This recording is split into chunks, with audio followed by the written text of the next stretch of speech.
autographs and Girl Scout cookies. I mean, I'm in the market. I really appreciate it. Everybody doing okay? Say, I'm okay.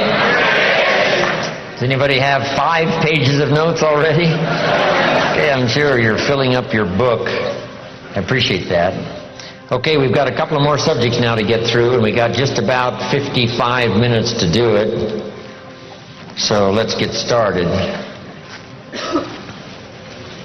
First, let's talk about my version of financial independence. You've heard from Brian. You've heard, some excellent advice. Dennis, these guys are long time experienced, and I'm sure you've got good notes on their presentation. This little bit I, designed long time ago. It's still valid today. Here's one of the major goals to go for: financial independence.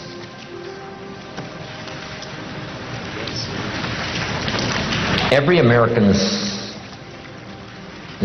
right, privilege to become financially independent. So here's my definition of financial independence.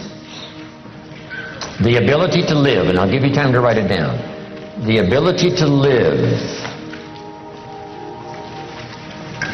from the income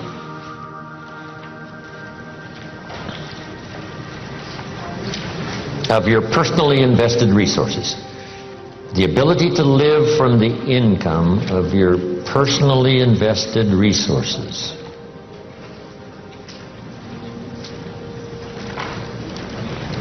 That's the simple definition. That from the resources you've invested, the income from those resources, you could live. Here's one of the advantages of financial independence. Now you can work or not work. Or you can certainly choose the work to do. Now you can work by choice, not by necessity. And here's one of the best: to be able to work for joy and not for necessity. At first, of course, we have to work for necessity. But if you can finally reach the point where you can work for joy, not for necessity. That happened for me all those years ago. My father kept talking about financial independence, debt-free, no one having a claim on your assets, finally being able to live from the income of your invested resources. I remember the joyful day when that finally arrived. So what I've done now, most of my life, I've had the unique privilege of working for joy, not for necessity. Not that the joy doesn't bring you more income. Not that working for joy doesn't make you another fortune. It certainly has for me, right? Another fortune and another fortune and another fortune. But not because I had to, but because I wanted to. I work now for joy and not for necessity. Key phrase to understand. We should teach this to our children. Economics is major. Everyone has to major in economics. Number one, for personal survival. To produce enough to take care of yourself. The first, economics. The next good phrase on economics: it's not what you earn, it's what you do with what you earn that makes the great difference in your financial future.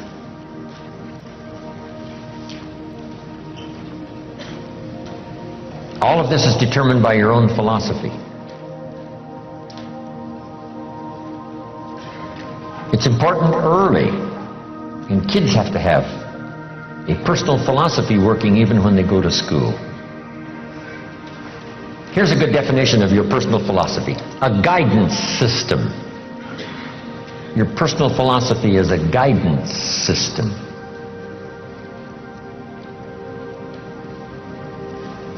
And it does simply 2 things. Helps you to see the opportunities, take advantage of those. Helps you to see the dangers, minimize those. And as we learn and grow, we learn hopefully early to spot the dangers so they don't overcome us. Hopefully we learn early to see the opportunities and take advantage of those, maximize them if we can. That guidance system is like a sail on a sailboat. The winds are always blowing, favorable winds, unfavorable winds, stormy winds, economic winds, political winds. The wind is always blowing. But to arrive at a predetermined destination, it is not just the blowing of the wind that we have to deal with. Here's the major part, the set of the sail. The set of the sail is what you learn, gathering information from these 3 days. Talking to each other, gathering more information, filling up one journal, then another one. Information.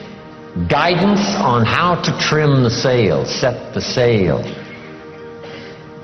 The Sunday morning sermon, the lyrics of a song, the dialogue of the movie. Words put into good structure so that they deliver enlightenment, information, knowledge. And we use that to set sail. And it isn't that you set sail once and then that's it and it's over. It is a continual setting of sail every day, every month, every year. Setting sail economically, trimming the sail. For your good health, you just have to set sail toward the destination you wish to reach, having good health. Then it's easy to neglect. Then it's easy to slide. Here's one of the better phrases. Everything by longevity tends to get off course. Everything by longevity tends to get off course.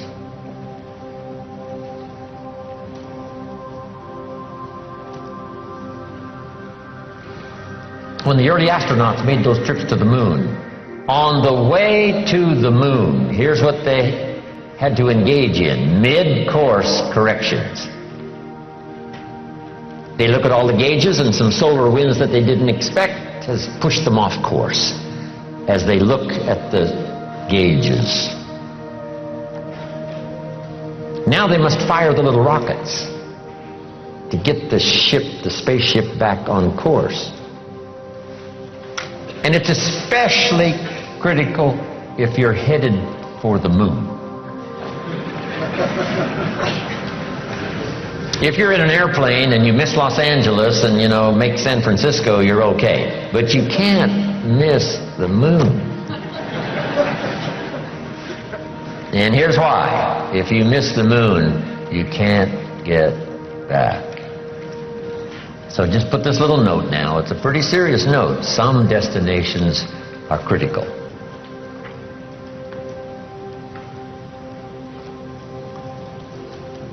Speaking of going to the moon, we just celebrated that, right? Neil Armstrong and the others.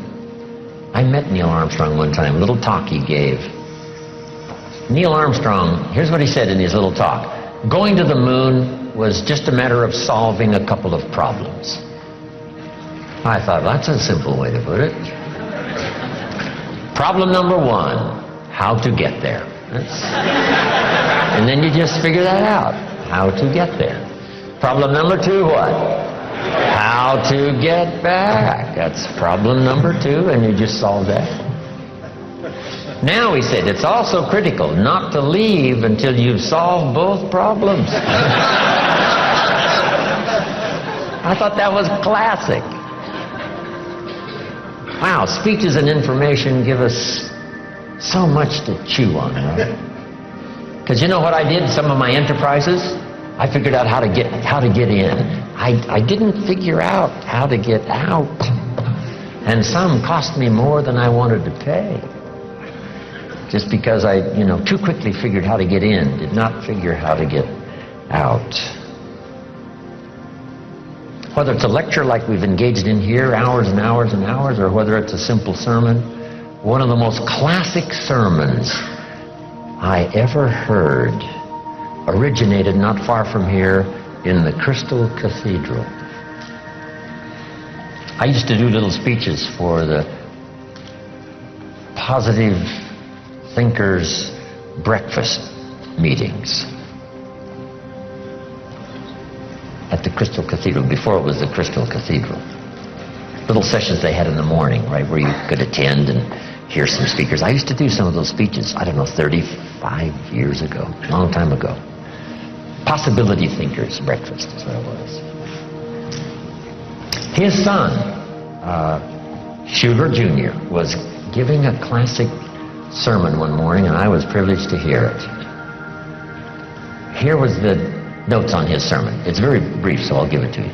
So jot this down. These are great notes. Here was his sermon. Number 1, if you think it's impossible, it isn't. That's number 1. If you think it's impossible, it isn't. Here was point number 2. If you think you know everything, you don't. Wow, that's good. Point number 3. If you think you're alone, you're not. Isn't that a classic? That's a classic sermon. If you think it's impossible, it isn't. If you think you know everything, you don't. And if you think you're alone, you're not. Now, here was one of the spectacular stories in this little sermon. He told the story of Rich DeVos, who started the big Amway Corporation. Rich DeVos is in bad shape. Rich needs a heart transplant. And if he doesn't get it, he's not going to last very long. Now, fast forward. Rich DeVos finally gets his heart transplant. And what was spectacular about the story was, after his heart transplant, he has dinner with the lady who gave him her heart.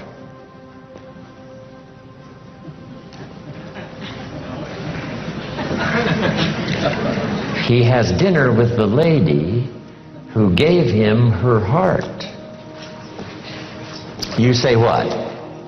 That's impossible. You couldn't have dinner with the person that gave you their heart. Here's what happened. This lady was desperately ill and needed a lung transplant. A donor was found, and sometimes it's much better in a lung transplant if the heart and the lung go together. So this lady gets the heart and the lung transplant that she needs to save her life. Now her heart is left over from this operation, and her heart goes to Rich DeVos. That's how Rich was able to have dinner with the lady who gave him her heart. Isn't that a fantastic story? I love those simple little stories. 1, 2, 3. A couple of illustrations. Wow. Just dramatic, dynamic. Anyway, where was I before I got off on these stories here? Your philosophy. Whether it's your philosophy about economics, or your philosophy about marriage, or your guidance system about good health, it's easy to get off track. So by longevity, we start, and sure enough, it drifts off course. And that's what sermons are for. And that's what the lyrics of the songs are for in personal conversation, is to get us what? Back on track. Back on track. And hopefully we're not too far off track so that it doesn't take too long to get back on track. So maybe that's all you needed this weekend. You're doing pretty good, but in a few things you've drifted a little to the right, or you've drifted a little to the left, or just by, a casual approach to some things instead of the serious approach, you're a little bit off track. And it doesn't take that long, if it hasn't gone on too long, to get back on track, back on track. But even if it's been a long time, you can start the process overnight. You can start the process, decision-making this weekend could be some of the most important of your life and your future. Not because we have given the seminars, but because the moment was right for you. And somehow it was said okay, and somehow it was delivered with sincerity, and you got the message, and this weekend makes a pivotal turn for you in terms of the set of the sail. Okay, your philosophy. Now, your philosophy about money. Someone mentioned the other day the love of money. What about money? What about success? It's a good debate. I've got a good question, and it's not necessarily a high moral question, but it's a pretty good question.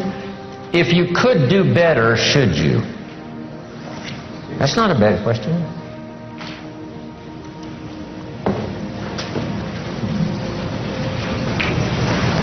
Now, all of us have personal choice, but this is a good question, and a lot of my stuff is up for debate. You know, I don't even claim to be right. If you take all these notes and throw them away and go listen to somebody else, I'll be just as happy. Because, you know, it doesn't matter. As long as you finally, right, get the ideas that make a difference for you and add to the wealth and the structure of your own life systems. That's what's important. Not that I deliver the message, that's all important. But piece by piece and speaker by speaker and teacher by teacher and phrase by phrase and book by book, we pick up the information that helps us to fine-tune our life and our future. But this is a good one for your own debate. If you could do better, should you? That's a good one. Now, let's talk about financial independence. When I meet Mr. Shoaff, I'm not in good shape. Here's where I was when I met him. Pennies in my pocket and nothing in the bank. Because the story of the Girl Scout with the cookies had just occurred in my life, and now I meet this man. Here's what he said. Now, to get started in a whole new direction, here's what you need to do. You need to develop a financial statement. So just make a little note on your notes there. If you haven't ever done it, this is not a bad place to start. A financial statement. And a financial statement is very simple. It's a piece of paper with a line down the middle. On this side is the value of all your assets, and over here is all of your liabilities. Here's what you've got in terms of worth, and here's what you owe. And then when you add up all of the value of your assets and you add up all that you owe, called liabilities, we come up with what we call now, finally, when you subtract one from the other, your current net worth. Now, this is not your net worth as a father. This is not your net worth as a parent. This is not your net worth as a friend. There's all kinds of worth and value. But if you really want your economics to go better, here's a good place to start. Key phrase, take a picture of where you are. And here's what it's called, the truth.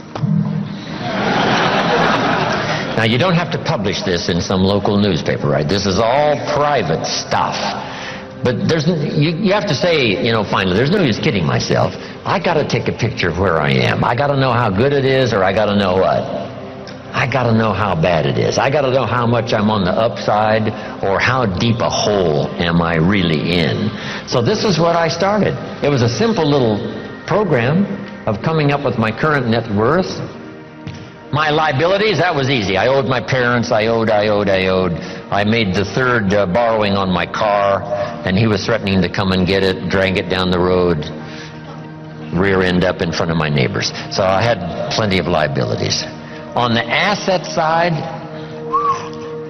I put my furniture even. I put everything I could think of. My shoes. I mean, wouldn't the Salvation Army give me $2 for my shoes?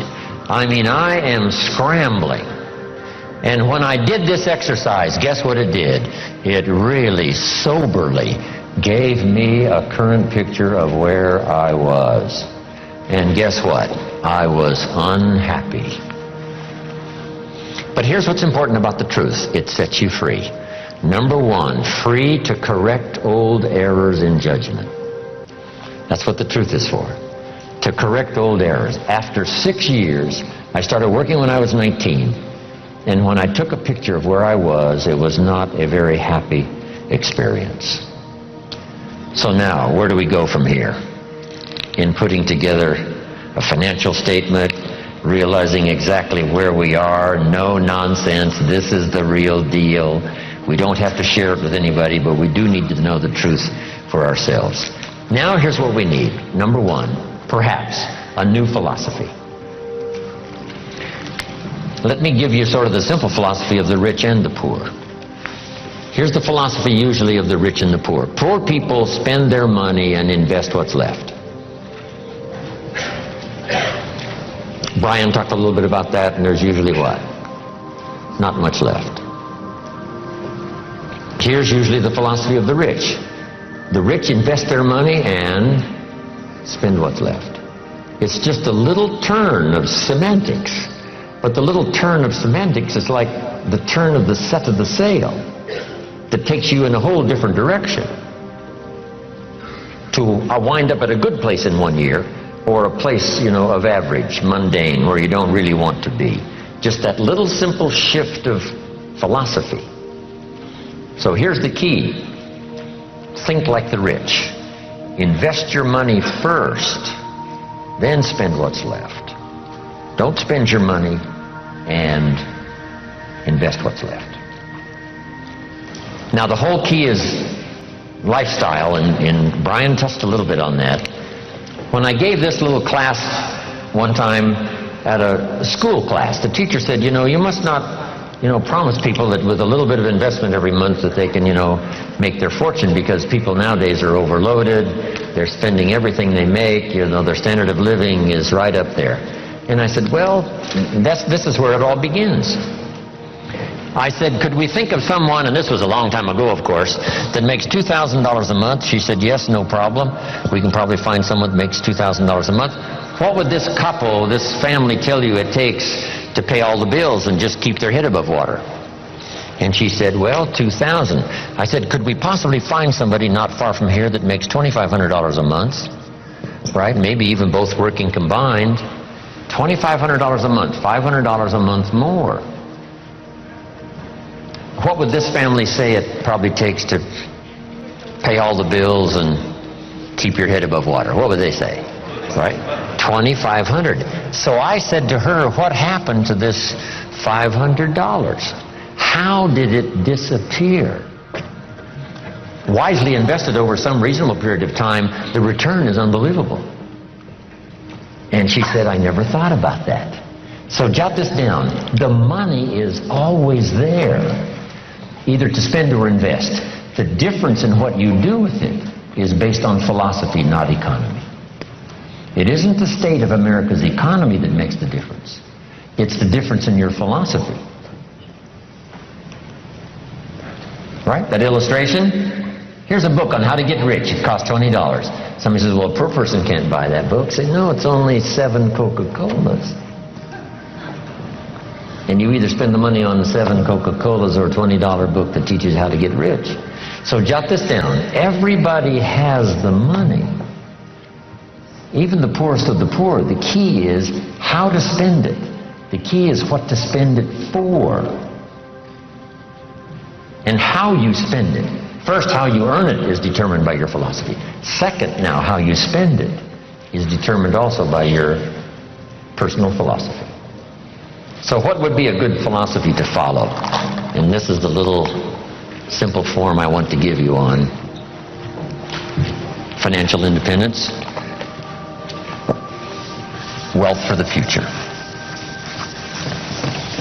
It won't take long now to jot this down. It takes a little longer to go do it, but here it is. What to do with $1? If a child asks what to do with $1, here's my suggestion. Never spend more than 70 cents. 70 cents. You've got to pick some number, right? This is the number I've picked, right? Listen to Brian, listen to Dennis, listen to me, and then refine your own to suit you. But I suggest don't spend more than 70 cents. Here's where the other 30 cents goes. 10 cents, 10% of your income for charity, church, whatever, supporting worthy projects, teaching children here to become generous. If kids understand generosity, they'll give you 10 cents out of every dollar that they earn. And this is a good place to start. It's easy to give 10 cents out of $1. A little more difficult to give 100,000 out of $1 million. You say, oh, if I had $1 million, I'd give 100,000. I'm not that sure. we better start you early, right? So that when the big money comes, it'll just be automatic. You won't even have to think about it. Okay? All right. So 10 cents for charity and church. Here's the next 10 cents. Active capital. Try to make a profit. It's called buy and sell. I learned to do this starting at age 25. It's how I made my first fortune.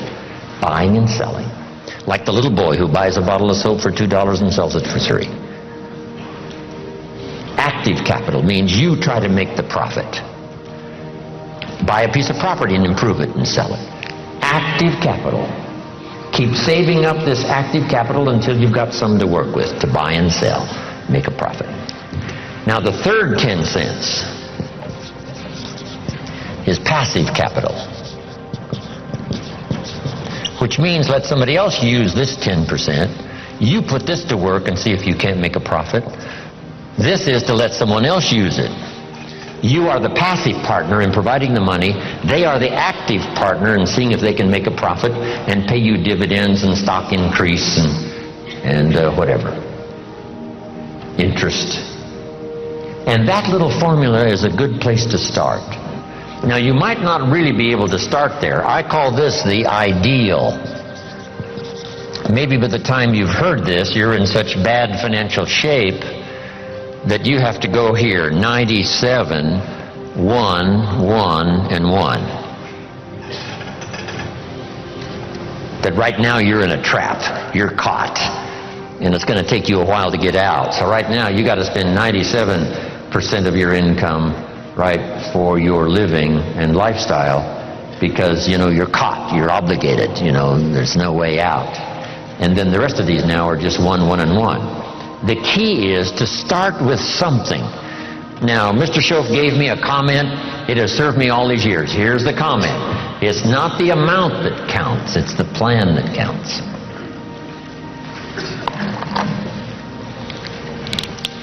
When I first met him, I said, if I had more money, I'd have a better plan. He said, no, if you had a better plan, you'd have more money. So if you have to, you start with 97, 1, 1, and 1. Then what do? Now comes the project, right away, of trying to get this 97 figure to go down and these other 3 numbers to start going up. This now becomes an exciting game to play. In another seminar, I talk about measuring progress. This is one of the great motivating factors in the world, is to start something and make progress. Start something and make progress. So Jim Rohn told us the ideal was 70, 10, 10, and 10. But I can't start there. I've got to start with 97, 1, 1, and 1. And here's what you've got to understand. This is okay. I mean, if this is where you have to start, that's where you have to start. Then you start driving this number down and start driving these numbers up. And it's a whole game to play till finally you can arrive at this pretty good ideal way what to do with the money you earn from a paycheck or from dividends or from whatever sources.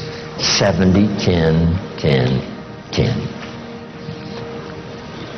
I mentioned the name Sarah Alfaro in Mexico. I taught her this, and she's been teaching it to the people she's responsible for over all the last 10 years. And some of them now are doing extremely well, making big money, and they've got houses and cars and, you know, all kinds of stuff.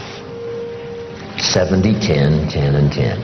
Now, when you start getting into the big money, these numbers have to change again. I probably don't spend more than 10% of my income. So if this number for me is 10%, you can imagine what these other 3 numbers probably are. So if you have to, you start here. Get to the ideal. And then when it really starts to flow in your favor, you rearrange this program again, 10%. Because if you're doing big time, you know, you couldn't spend 70% of your income. It would be obscene.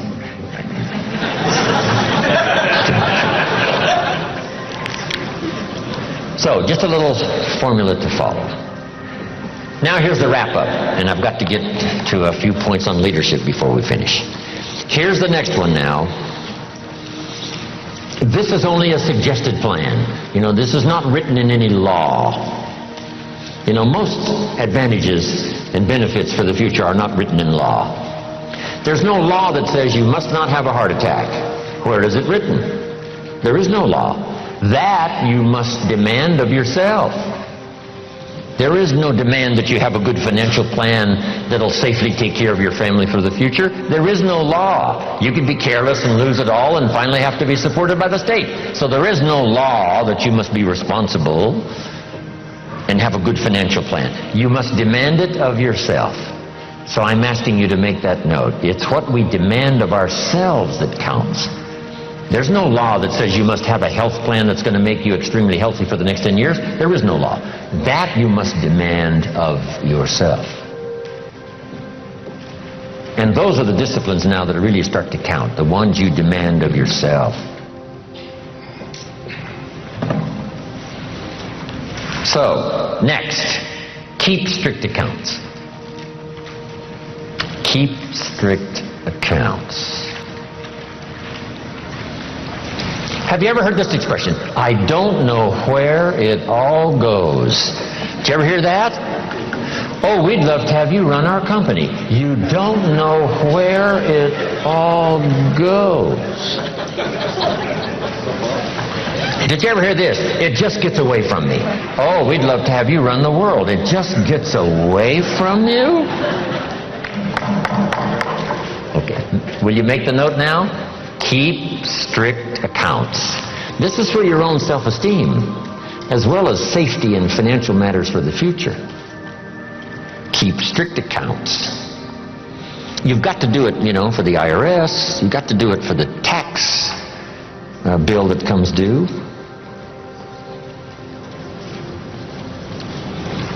Then there's one more. Be happy to pay your taxes. And this is an assignment that's one of the toughest. I'm trying to finish this book I've been working on for so long. Hopefully I'll get it done one of these days. And the title is, Of Course Kids Should Pay Taxes. And it's a little book on really everybody should pay taxes. And then you need to know why. In California, if a 10-year-old walks into 7-Eleven and buys something that costs $1, the proprietor asks the child for 8 more pennies. Does the child have a right to know how come we're asking him for 8 more pennies? And the answer is yes. The kid says, I'm only 10 years old. And the proprietor says, congratulations, you're my youngest taxpayer. Now the kid wants to know, who gets these 8 pennies? Where does it go? And here's what the proprietor, if he's wise, says. Well, if you want to ride your bicycle on the sidewalk instead of in the mud, you have to pay the 8 pennies. Everybody pays the 8 pennies on every dollar. So that we have streets and we have a sidewalk. So you don't have to ride your bicycle in the dirt and the mud, you got the sidewalk. And now the child understands, okay, here's my 8 pennies. So jot this down now. Everybody has to pay. We can't let anybody off the hook, because all of us are in this together. And you can't build your own section of the street out in front of your home. What kind of equipment would you need to build your own piece of the street out in front of your house? No, you can't do that. So we take these collective needs that all of us need, and we ante up the money, whether it's federal or state or sales tax or whatever it is, so that all of this is taken care of us. Here's what it's called: the care and feeding of the goose that lays the golden eggs. You say, well, the goose eats too much. That's probably true. But make this note: better a fat goose than no goose at all. So everybody has to pay. How much do you think aircraft carriers cost? We can't use used missiles.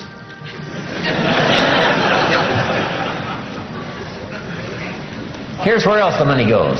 So you'll be safe in your bed at night while the policeman walks the beat. While we sleep, the Air Force doesn't sleep. While we sleep, the Army doesn't sleep. While we sleep, the policeman walks the beat and checks the doors. That's where the money goes. Once you have a vision of where the money goes, yes, for some things it costs too much. Yes, the government sometimes is too extravagant. Yes, all the yeses. But all those yeses are true for all of us. Sure, the goose might eat too much, but who doesn't? Should we have confession time here today? Say, no. Please let me off the hook. So you got to do the same with the government. Yes, the government needs to go on a diet and slim down and not spend quite so much. That's also true. But it's true of what? All of us. This is the deal. We're in all of this thing together. So finally, when I understood what this was all about, I finally became a very strange creature called a happy taxpayer. That's it. Now, should everybody pay? Let me give you one good illustration that comes from the Bible, and I'm finished. Jesus one day, and I'm an amateur on the Bible, but here's a classic story. The storyteller says, Jesus one day was out in front of the synagogue watching people come in, and with him were his disciples. So Jesus and his disciples are watching people come in to the synagogue. And the custom was, before they came into the synagogue, they deposited a contribution. They deposited the contribution, went on into the church. The story says some came with large contributions and went in. Some came with small contributions and went in. And as the disciples and Jesus watched, a little lady came along and she put 2 pennies in the treasury and walked in. And Jesus said, "Look at that." And his disciples said, 2 pennies, 2 pennies, what's 2 pennies? He said, "No, you don't understand. She gave more than everybody else." They said, 2 pennies is more than everybody else? He said, "Yes, because I'm sure that 2 pennies represented almost all of what she had. So since her 2 pennies represented almost all of what she had, she gave the most." What a classic philosophy. Now here's what did not occur. I'm so brilliant, I can give you what the storyteller left out. Here's what did not occur in this little scene. When the little lady put her 2 pennies in the treasury, Jesus and his disciples did not run after her and say, "Hey, hold it, little lady. Hold it, little lady. We've observed what's happened with putting the 2 pennies in the treasury, and we've decided that you're so pitiful and you're so poor that we've decided to give you back your 2 pennies." I'm here to tell you that did not occur. So make this note from this little story. Jesus left her 2 pennies in the treasury, even though it was most of what she had. Wow. That's such a classic lesson in philosophy. That's such a classic lesson in what all of us are involved in making contributions. Shouldn't everybody wish to pay? The government has decided to leave some people that they consider poor and pitiful off the tax rolls. See, that's unthinkable. Shouldn't they, even if they only paid $1, so that they can be able to say what? I pay. I make my contribution. No matter how poor I am, if all I've got's pennies, I give some as contribution. Whether it's taxes or whether it's benevolence or whatever it is. Okay, isn't that a great story? It's a good story. Okay, now to finish up, in the next 20 minutes, let's talk about leadership.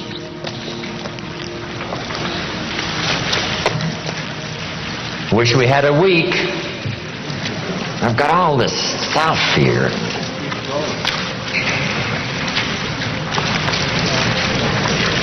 Anyway, perhaps we'll do this again.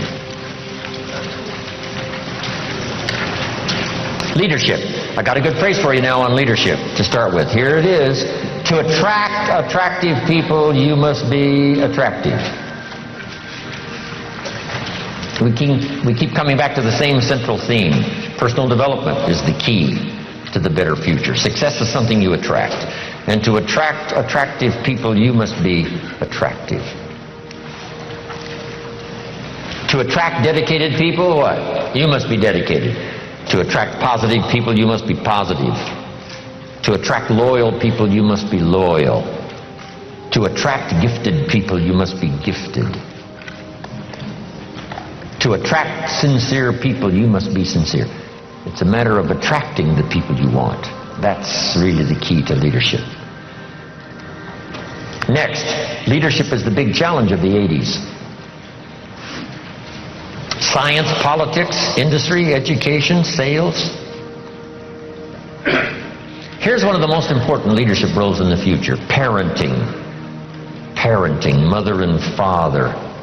Or sometimes a single father or a single mother that has to be both mother and father. This is such an incredible challenge. Guess who the great heroes are in our country? Teachers and single mothers. I can't imagine the job. It's almost too tough to imagine. I was coming back once from San Diego back to Los Angeles, and it was 1 o'clock. I'd been to a very late meeting. I stopped by Denny's. 24-hour coffee shop was open. I stopped by Denny's. It's 1 o'clock in the morning, and I walk in to have a little something, a piece of pie I think it was, and a cup of coffee. And at Denny's at 1 o'clock in the morning was the Avon lady.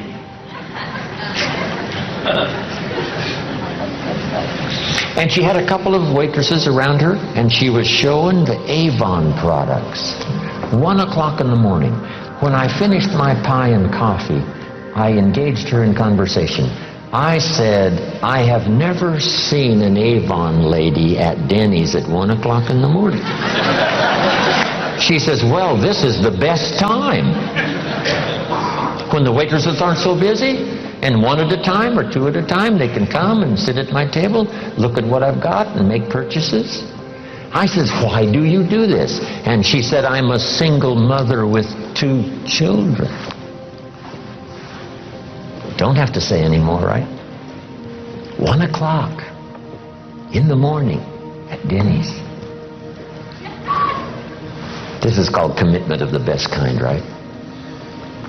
Wow, these are the heroes. People that have such extraordinary circumstances to have to deal with, and they do it. They have such responsibility, and they do it. Right? They're stacked high with, difficulties, and they do it. They do it. Especially mothers. So the challenge is parenting, leadership in parenting. Here's the next challenge in leadership. To step above mediocrity, where you can not only help yourself, but help someone else.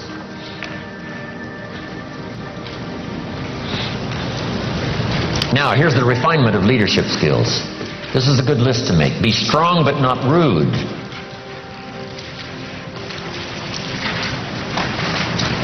Be kind, but not weak.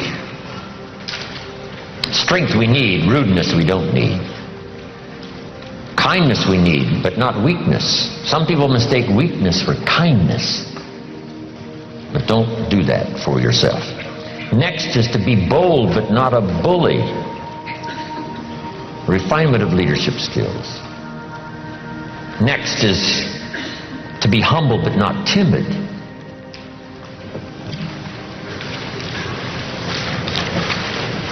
Humility we need. Timidity you must overcome. Drive it into a small corner. Don't let it dominate your life, whatever you have to do. Next is to be thoughtful but not lazy.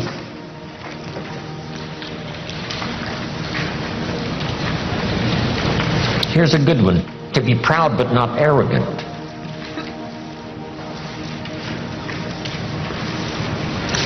Pride we need, arrogance we don't need. Family pride, personal pride, community pride, school pride, team pride. We do need pride, but not arrogance. Next is humor without folly. This is part of sophistication everybody needs to work for. Humor without folly. Witty but not silly.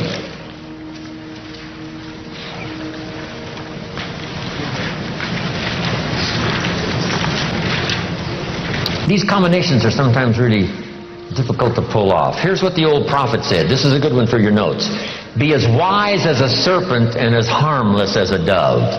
How to be both wise and harmless. See, that takes some real doing. Most wise people are not that harmless, and most harmless people are not that wise. But the real challenge is to be both wise and harmless.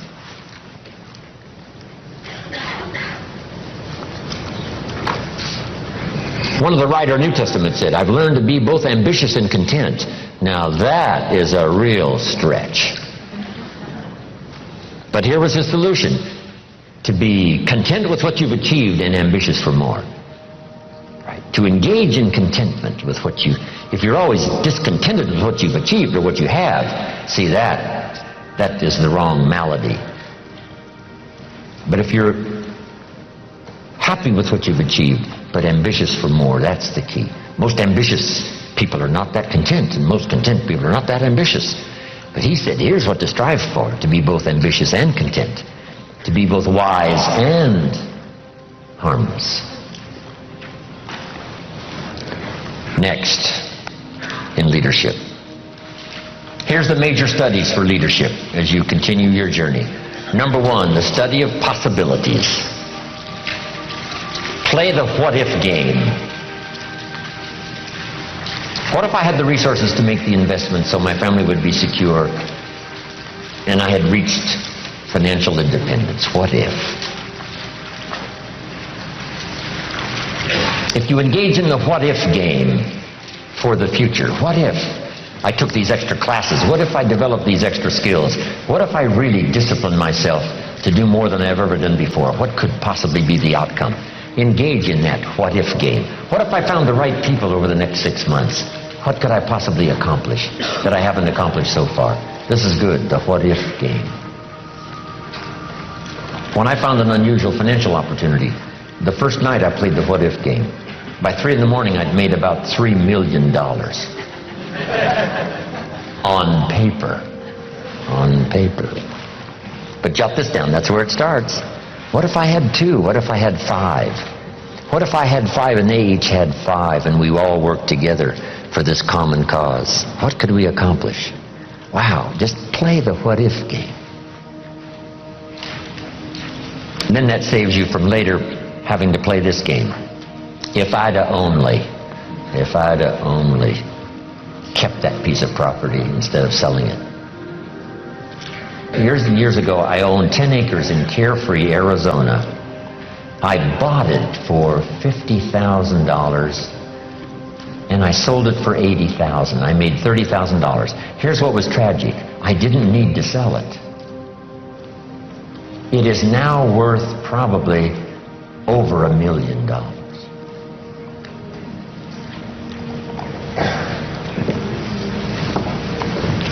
So now I say, if I'd only. But we need some of those experiences, right, to help give us a little better guidance for the future. So play the what-if game, right? What if it went well? What if I found the right people? What if I had the health and the ability to do extraordinary things? I wonder what all I could do. Play that game. The study of possibility. Here's the next one, the study of opportunity. And you must learn to study opportunity because it comes in subtle forms. I got interested in building organization and recruiting people because I found out people could make you rich and wealthy. Here's one of the greatest economic mistakes anyone can make, especially living in America, not understanding that people can make you rich. When I found the opportunity to do that, it helped me make my first fortune. Recognizing opportunity so that it doesn't come and go. The moment was there and you didn't seize the moment. Begin to recognize more opportunity. The opportunity for association. All of my projects have been association, 2, 3 people. Right? The old phrase says that 2 or 3 agree, nothing's impossible. Just not 2 or 300, not 2 or 3,000, just 2 or 3 with a common purpose. You can do the most extraordinary things. Recognize those opportunities. Here's the next. Be a student of ability. If you added one more skill and then one more skill. I started learning extra skills when I was 25 years old, when I met my mentor. One skill led to the next, and one skill led to the next. Finally, my income reached unbelievable proportions, having learned these skills. By the time I was 29 years old, my income had hit about $30,000 a month, which back in those days was so much money. It was unbelievable. I learned those extra abilities, those extra skills. I had no idea when I started how it would compound my income and change my whole financial life and financial future. So have you got that now? Be a student of ability. What if you took on one more skill and then took on one more skill?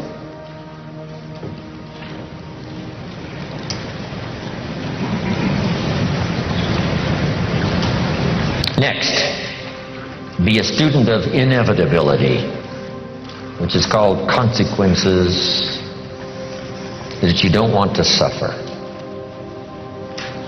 If you have a poor diet, it doesn't take that long for the early signs to appear. And if you keep it up, it doesn't take long for the serious signs to appear.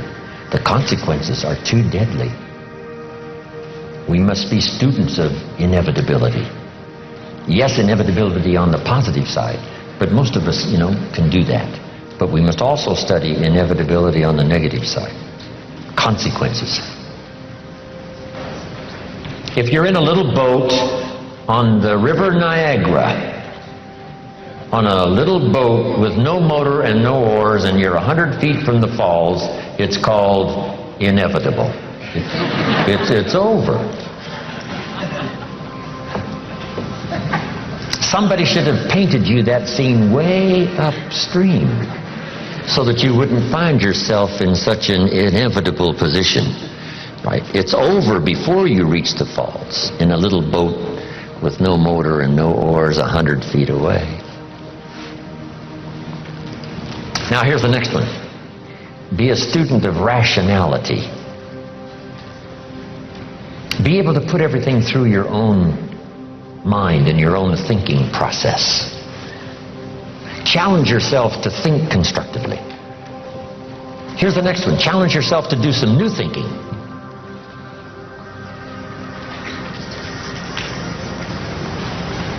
I think it was Einstein who said, the real challenge is how can we use the same thinking that caused the problems now to come up with the answers?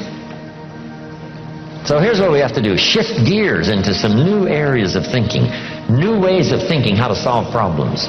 Not the old thinking that caused the problems, the new style of thinking that creates the answers. Rationality also means, yes, be optimistic, but also be a realist. Here's how it really is. Here's how it could be. Here are the possibilities, but here's how it really is. Take input, but not orders. Abraham Lincoln said, "Since I would be no one's slave, I will be no one's master."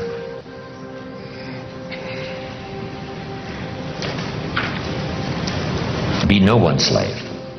Take input, yes. Take advice, yes. Gather in information, yes. And then you decide.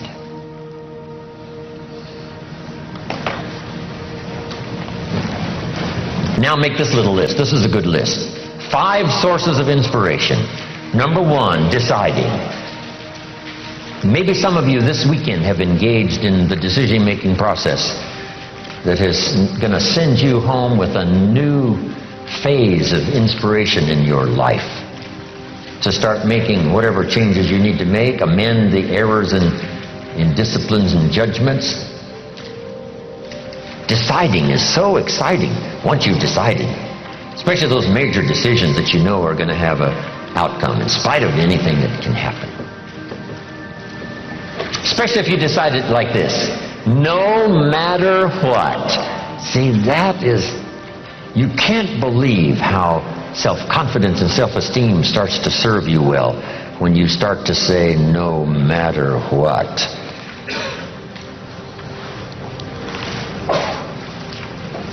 Here's the next source of inspiration. Planning what you've decided. Just start laying it out. Here's my new health plan. I'm going to do this, this, this, and this, and this. Here's the new financial plan. I'm going to do this, this, and this, and this. My relationship is in a bit of disrepair. I've decided to do this, this, this, and this. Just decide and lay out some plans, because decision starts the inspiration process, and planning furthers the inspiration. Here's the next source of inspiration. Beginning the plan. Getting started.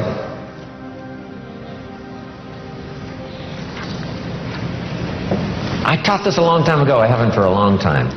An apple a day could start the process of changing your life. Number one, deciding that it's a good thing to do. Number one, before the day is over, to eat the first apple. And especially by the time you've reached the second and the third day, here's what you can say: I'm on a new track. And it's only 3 apples.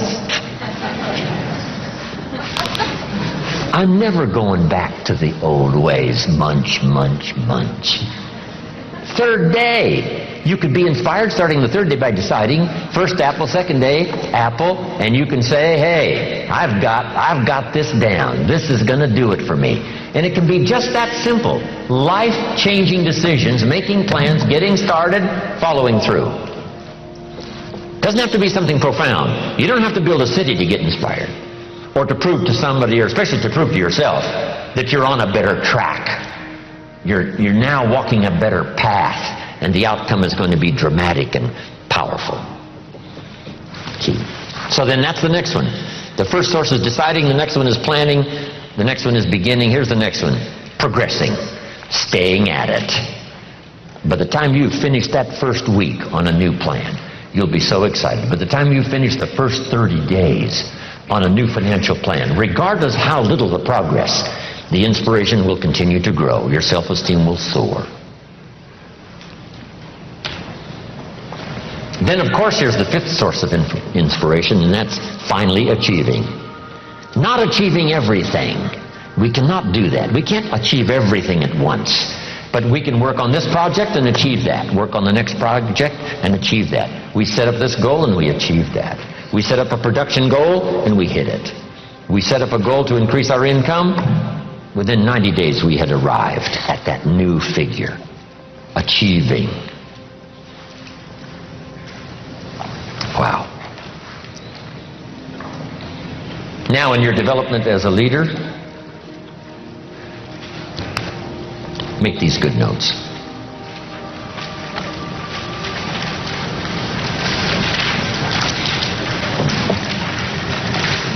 Learn the law of faith. The law of faith is very simple. Here's what it says: with faith, everything's possible. Without faith, nothing is possible. Faith is the ability to see what doesn't yet exist.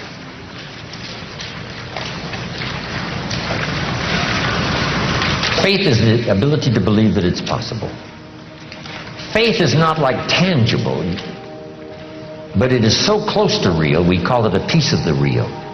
One writer called it evidence. One writer called it substance of something hoped for. Faith. Imagination mixed with faith.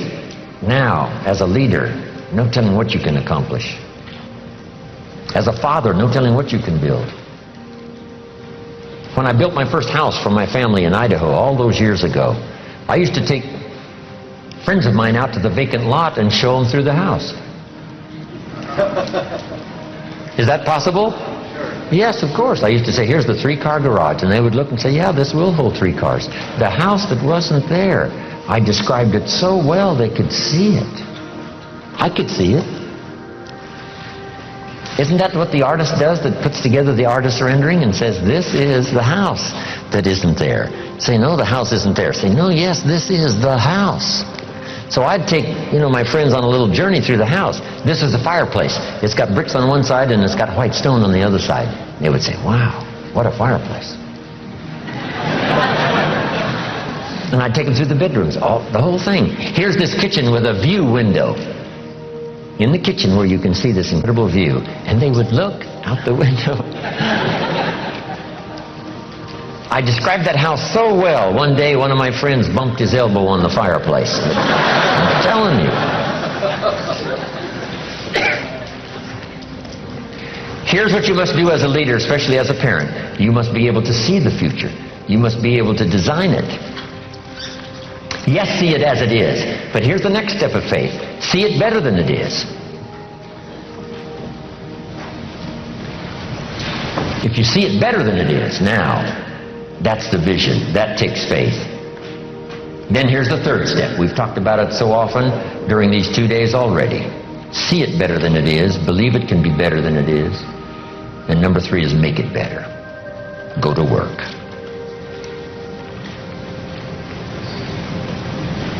And then a little bit of caution. Don't see it for more than it can become. Plenty is possible without being foolish. What did Brian say? He said, I want to be a millionaire by the end of the week. See, would you give us a little longer? Well, come on, that's not realistic.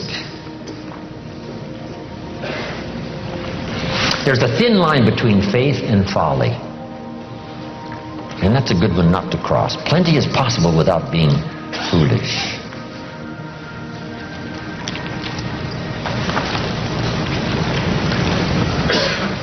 Here's the next in finishing my portion today.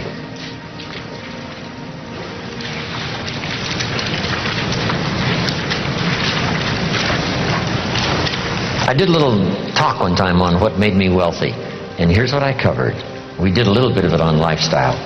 One was my heritage has made me wealthy. My parents, my children,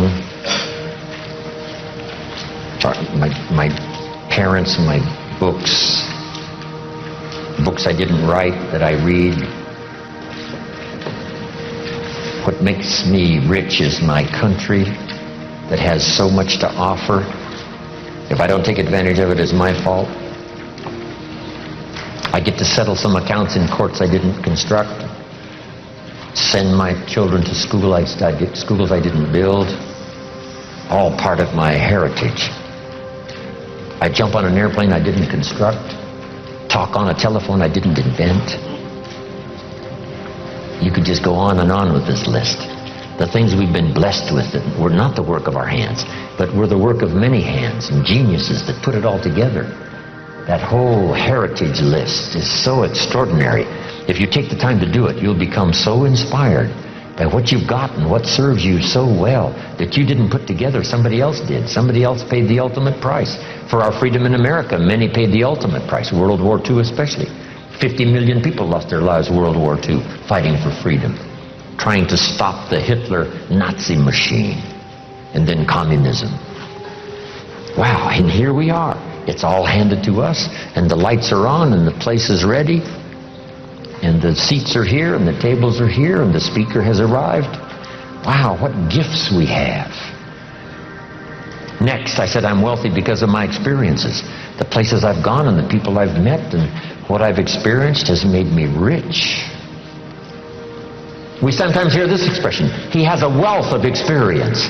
See, that's true. A wealth of experience. So here's the next key on this now. Treat your experiences as wealth. Commodity, coin, currency. So what do we do with wealth? We invest it. We invest the wealth of our experiences into the possibilities of the future. Next, I'm wealthy because of my friends and my associates. Extraordinary people who say to me, what do you want to do? We'll just go do it. What do you want to accomplish? We'll just go do it. We'll accomplish it. How much more do you want to do? We'll get it done. It's so great to be surrounded by those kind of people. You say, what do you want to do? We'll go do it. If you can dream it, we can help. If you can dream it, we'll put it together. Unbelievable. How valuable is that? You can't buy it with money. Next, I'm wealthy because of the knowledge that's come my way. The teachers like this weekend who have taught me. In those early days, I sat in these classes just like you and took notes and wondered about the possibilities. Could it be possible that this stuff is really that simple? But if I put it to work, it could be so profound. Next, I'm wealthy because of my future. A chance to serve, a chance to travel, a chance to teach, a chance to inspire, a chance to tell one more person that the possibilities are limitless no matter what's happened in the past.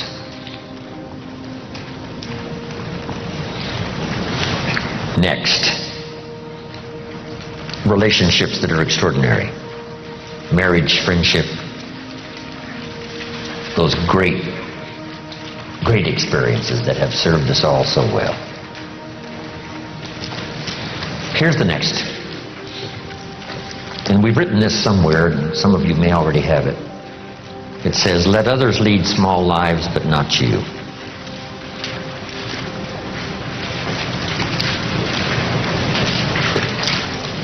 Let others, cry and whimper over small hurts, but not you. Then another one that really helped me secure a fortune and fortunes after. Here it is. Learn to help people not just with their jobs, but with their lives. I learned early in my accelerated business career to teach life skills as well as business skills, work skills and job skills. Because guess what? We need both work skills and life skills. Here's the last one. It's a promise from the Bible. Here's what it says. If you work on your gifts, they will make room for you. If you work on your gifts, they will make room for you. They'll make a place for you. You'll be invited to some extraordinary places if you keep working on your gifts. Make yourself valuable, make yourself attractive, make yourself unique. Become a person who has plenty to give and plenty to share, whether it's ideas or money or treasure or time. If you will work on that, you'll have places. Look where my gifts have brought me. From the farm country of Idaho to this magnificent place, to serve and share ideas, my experiences, hopefully that will make a difference. And last, when I'm gone, people always ask, what would you like said after you're gone? And I came up with something the other day. It was pretty simple. Here it is. Jim Rohn made a major contribution to someone. Jim Rohn made a major contribution to someone, and then another one, and another one, and another one. Wow. And that journey continues for me. So if you've got my name on your notes, which hopefully I'm sure you have, when we leave here, I go with you, these notes and all the experience that we've had. But I promise you this, as we leave here, I will not leave you behind.